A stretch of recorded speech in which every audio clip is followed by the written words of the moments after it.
Almost 5,000 teachers in Scotland are on temporary contracts.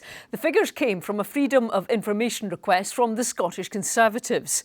Aberdeenshire Council said 489 of its teachers were working under temporary agreements. The overall figure is likely to be higher as Highland and Fife councils did not respond to the requests.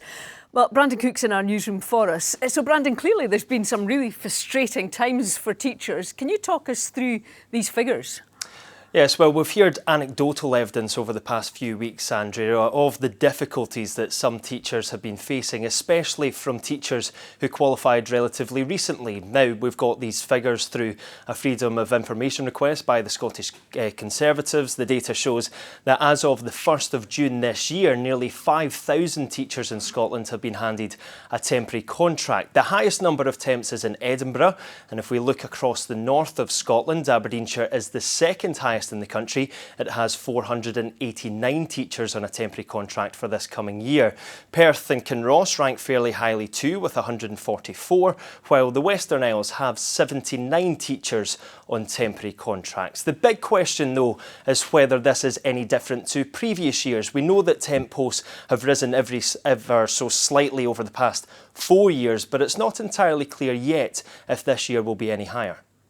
So, Brandon, why are so many teachers being offered temporary posts?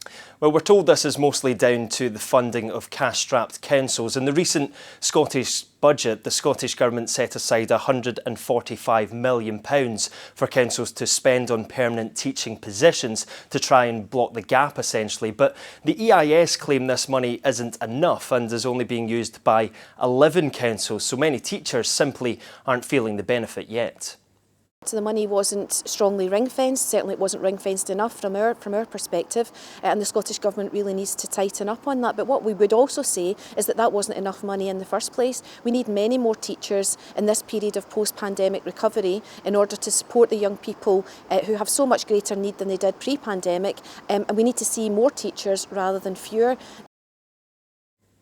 Now, the EIS also say the scarcity of permanent posts is putting many teachers off the profession. The Scottish Government said the Education Secretary will continue to work with COSLA on the issue of recruitment and retention. Andrea.